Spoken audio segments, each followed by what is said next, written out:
ndabasuhuje mbahe kaze kuri Chabi Esport amahoro y'Imana abane namwe aho mwese mu bice bitandukanye. Reka mbifurize gukomeza kugira weekend nziza n'ibihe byiza kuri mwese aho muri hatandukanye. Reka amakuru yacu y'uyu mukino agezweho muri iyi weekend, reka tuyahereye mu ikipe ya Arsenal Football Club. Ikipe ya Arsenal ikaba yamaze kumvikana n'umukinnyi w'umutaliyane bita Riccardo Carafiori. Uyu mukinnyi w'umutaliyane umwe mu bakinnyi beza ikipe y'igihugu y'Ubutaliyane yari ifite, ikaba yaranavuyemo kuko itarimo fite mu mikino yo ku mugabane w'Iburayi. Umugabo akamaze kumvikana byose n'ikipe ya Arsenal. Arsenal nayo ikaba iri kumvikana byanyuma bigeze ku musozo n'ikipe ya Bologna avamo, ahubwo ikipe ya Bologna akaba ikisigaje ari kumvikana n'ikipe ya Bazeli uyu mugabo yahozemo kugira ngo bumvikane kuri clause bashizemo yuko bazagabana 50-50 nibaramuka bamugurishije. Ni ikibazo cy'igihe uyu mugabo akahita yerekeza mu ikipe ya Arsenal Football Club. Naho umukinnyi witwa Manuel Ugarte n'umunyayirigwe ukina hagati mu kibuga kuri gatandatu. Uyu mugabo akaba ari kwifuzwa cyane ikipe ya Manchester United, akaba yamaze kumvikana byanyuma n'ikipe ya Manchester United kuri personal terms cyangwa se ibizamugendaho n'ibyo azahembwa mu ikipe ya Manchester United. Akaba yamaze kuyemerera. Ikipe ya Manchester United ikaba iri kuganira n'ikipe ya Paris Saint-Germain kugira ngo nabo barebe ako hari aho bahurira, kuko Paris Saint-Germain ishaka no kumusimbuza umukinnyi w'umunya Portugal. Naho ikipe ya Manchester United ubundi ikomeje kugenda ishakisha abakinnyi batandukanye yateye mu ikipe ya Everton. Baza ko bababwira ko ikipe ya Everton itari tayari kugurisha umukinnyi wabo witwa Braithwaite, uyu mwongereza ukina inyuma muri defense, akaba ngo atagurishwa muri iyi sama turimo y'ubungubu, mu gihe cyose Everton itaba ibonye offre nziza iri hejuru ya miliyoni 80. Naho umutoza Erik ten Hag ku mukino wa gishuti yaragiye gukina kuri uyu munsi wo kuwa gatandatu akina ikipe ya Rangers. Akaba yaje kuganira n'itangazamakuru bakamubaza ku mukinnyi Jadon Sancho, akavuga ko baganiriye ibintu bakabishaka ku murongo, bakaba baranakomeje nta kiri inyuma gisigayeyo, bakaba barakomeje. Uyu mugabo akaba ari umwe mu bakinnyi beza ngo ikipe ya Manchester United yifuza kugumana kuko ari umukinnyi mwiza, kandi Manchester United nayo akaba ari ikipe ikoresha abakinnyi beza.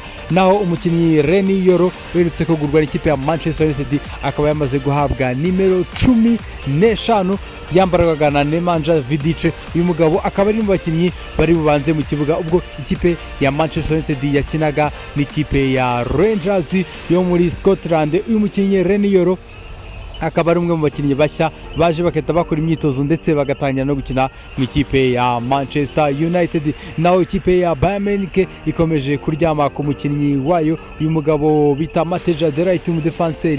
Manchester United irimo ishaka cyane ukina mu ikipe ya Bayern Munich. Uyu mugabo Bayern ikaba ikomeje kugenda imuryama idashaka kumurekura, ndetse n'umukinnyi Braithwaite nawe ikipe ya Everton ikomeje kugenda imugamaho. Manchester United ibanje kwerekeza ngamaso ku buryo bukomeye ku mukino kira kuri gatandatu. Manuel Ugarte izagaruke ifite target ikomeye cyane kuri abakinnyi bombi babiri, irebe ko yabonamo umwe cyangwa se yababona bose icyarimwe.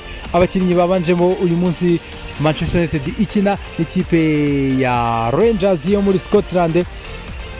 Mwizamu harimo Onana, hagati mu mutima wa defense hari Evans na Reni Yoro, Wan-Bissaka ari ku ruhande rumwe, urundi ruhande ruriho umukinnyi ukiri muto cyane bita Samu, umukinnyi bita Tadi Koring, Casemiro, Amadi Diallo, Mount, Jadon Sancho nawe yarari mu kibuga batakishwa undi mwana mutoya cyane wo mu academy. Ikipe ya Manchester United ikaba umukino urangiye ari ibitego bibiri byose ku busa. Igitego cya mbere cyatsinzwe n'umukinnyi bita Amadi Diallo, undi n'umupeti ukiri mutoya cyane wo mu academy. Match ikaba irangiye ari ibitego bibiri ku busa. Manchester United akaba ari umukino wayo wa kabiri yakinaga muri pre-season. Batangiye kugenda bakina imikino itandukanye, bakaba bari bite bahaguruka berekeza mu gihugu cya Amerika gukinirayo pre-season, bazamarayo iminsi kugera bagarutse gutangira shampiyona. Naho umukinnyi wakinaga ikipe ya FC Barcelona, kapiteni wayo bamwita Sergio Roberto, uyu mugabo akaba biteganyije ko ari butandukanye n'ikipe ya FC Barcelona kuri kabiri niho yakinaga umukinnyi. Barcelona ikaba ishaka kwibanda ko umugabo wakinaga n'ubundi wari hizanyo mu ikipe ya FC Barcelona, uyu mugabo bita Joao Cancelo, akaba ari umukinnyi Barcelona ikonsidera nk'umukinnyi uzayikinira mu mikino iri imbere, ndetse bashaka no kumugura kuri permanent deal, akaba umukinnyi uzasimbura uyu mugabo ugiye kugenda Sergio Roberto wabaswe n'imvune nyinshi mu ikipe ya FC Barcelona. naho umugabo w'umunyakameruni wahoze akina ikipe ya Bayern Munich bamwita Are Maxime Choupo-Moting. uyu mugabo akaba ari gushakishwa bikomeye n'ikipe ya Mayanze mu gihugu cy'Ubudage kugira ngo ajye kuba rutayizamu wayo mushya. uyu mugabo ariko nawe akaba ataremeza niba ariho ashobora kuzerekeza cyangwa se kujya gukomeza kariyeri nyuma yo gutandukana n'ikipe ya Bayern Munich. nayo ikipe ya Paris Saint-Germain ikaba ikomeje ibiganiro n'umugabo wakinaga mu kipe ya Napoli. uyu mugabo nta wundi akaba ari umugabo w'umunyanigeriya witwa Victor Osimhen. uyu mugabo akaba yamaze kumvikana personal term, ariko ikipe ya Paris Saint-Germain ikaba itangiye ibiganiro no kuganira n'ikipe ya Napoli kugira ngo arebe ko yayerekezamo. Napoli ni mu bakinnyi bari bukine umukino wa gishuti ifite uyu munsi, akaba atari muri Swadi iri bwerekeze muri uwo mukino wa gishuti. Napoli iri bube irikina kuri uyu munsi.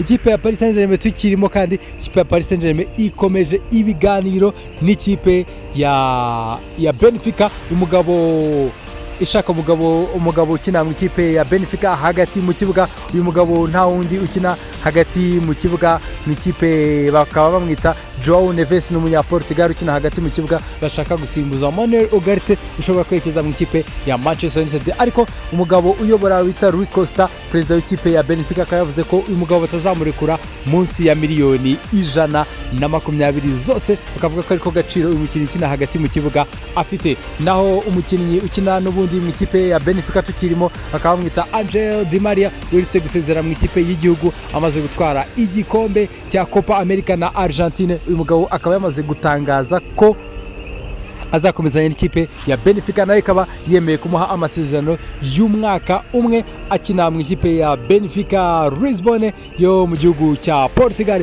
mwakoze kudukurikira kuri Chabi Esport. amahoro y'Imana abane namwe, njye nari Chabi. mukomeze kugira weekend nziza, amahoro y'Imana abane namwe. Hasta la vista, shalom shalom.